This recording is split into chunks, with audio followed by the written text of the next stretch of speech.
বন্ধুসকল, সংঘৰ প্ৰতিষ্ঠাৰ পিছৰে পৰাই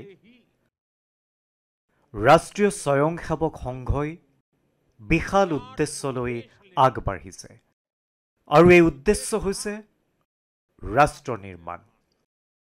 এই উদ্দেশ্য সফল কৰি তোলাৰ বাবে সংঘই যি পথ গ্ৰহণ কৰিছে সেয়া হৈছে ব্যক্তি নিৰ্মাণৰ জৰিয়তে ৰাষ্ট্ৰৰ নিৰ্মাণ আৰু এই পথেৰে আগবঢ়াৰ বাবে যি কাৰ্যপ্ৰণালী গ্ৰহণ কৰিছে সেয়া হৈছে নিয়মিতভাৱে চলা শাখা। বন্ধুসকল, পৰম পূজনীয় হেডগাৱাৰজীয়ে জানিছিল যে আমাৰ ৰাষ্ট্ৰ তেতিয়াহে শক্তিশালী হ'ব যেতিয়া প্ৰতিগৰাকী নাগৰিকৰ অন্তৰত ৰাষ্ট্ৰৰ প্ৰতি দায়িত্ববোধ জাগ্ৰত হ'ব। আমাৰ ৰাষ্ট্ৰ তেতিয়াহে উচ্চ শিখৰলৈ যাব যেতিয়া ভাৰতৰ প্ৰতিগৰাকী নাগৰিকে ৰাষ্ট্ৰৰ বাবে জীৱন যাপন কৰিবলৈ শিকিব। সেয়েহে তেওঁ ব্যক্তি নিৰ্মাণৰ সৈতে নিৰন্তৰ জড়িত হৈ আহিছিল আৰু তেওঁৰ পদ্ধতিও কিছু পৃথক আছিল। পৰম পূজনীয় ডক্টৰ হেডগাৱাৰজীয়ে আমি বাৰে বাৰে শুনিছিলোঁ, তেওঁ কৈছিল যেনেকুৱাই হয় তেনেকুৱাই ল'ব লাগে, যেনেকুৱা হোৱা উচিত তেনেকুৱাই কৰি লোৱা উচিত। ডক্টৰ চাহাবে গ্ৰহণ কৰা লোকসংগ্ৰহৰ এই পদ্ধতিৰ বিষয়ে যদি আমি বুজিব খোজো তেন্তে আমি কুমাৰৰ কথা মনলৈ আনো। যেনেকৈ কুমাৰে মাটিৰ ইটা পোৰে, ভূমিৰ তেনেই সামান্য মাটিৰ পৰা আৰম্ভ কৰে।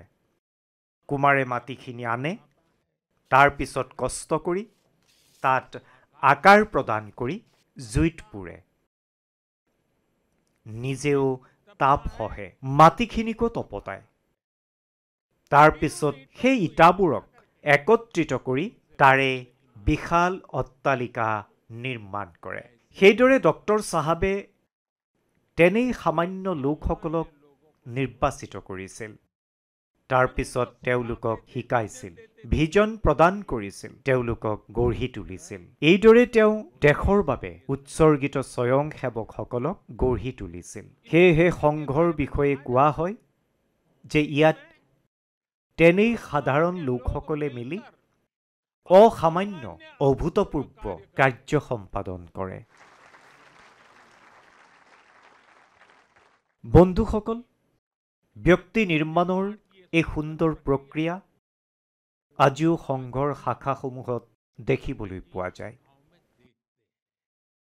সংঘৰ শাখাসমূহৰ ক্ষেত্ৰ এনে এক প্ৰেৰণা ভূমি য'ৰ পৰা স্বয়ংসেৱকসকলৰ অহমৰ পৰা বয়মৰ যাত্ৰা আৰম্ভ হয়।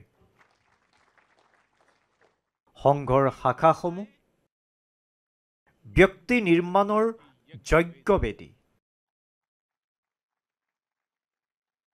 এই শাখাসমূহত ব্যক্তিৰ শাৰীৰিক, মানসিক আৰু সামাজিক বিকাশ সাধন হয়।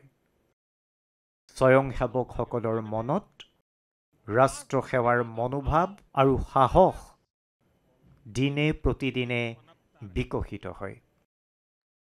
তেওঁলোকৰ বাবে ত্যাগ আৰু সমৰ্পণ এক স্বভাৱত পৰিণত হয়। প্ৰশংসাৰ বাবে প্ৰতিযোগিতাৰ ভাৱনা সমাপ্ত হৈ যায় আৰু তেওঁলোকে সমূহীয়া সিদ্ধান্ত আৰু সমূহীয়া কাৰ্যৰ সংস্কাৰ লাভ কৰে। বন্ধুসকল, ৰাষ্ট্ৰ নিৰ্মাণৰ মহান উদ্দেশ্য ব্যক্তি নিৰ্মাণৰ স্পষ্ট পথ আৰু শাখাৰ দৰে সৰল জীৱন্ত কাৰ্যপদ্ধতি।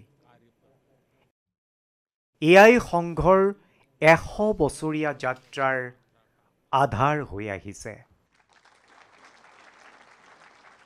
এই স্তম্ভসমূহত থিয় হৈ সংঘই লাখ লাখ স্বয়ংসেৱক গঢ়ি তুলিছে, যিসকলে বিভিন্ন ক্ষেত্ৰত দেশক নিজৰ সৰ্বোত্তমখিনি অৰ্পণ কৰি আহিছে, দেশক আগবঢ়াই নিয়াৰ বাবে নিৰন্তৰ প্ৰয়াস কৰি আহিছে। উৎসৰ্গিত মনোভাৱেৰে, সেৱাৰে আৰু ৰাষ্ট্ৰৰ উৎকৰ্ষ সাধনেৰে।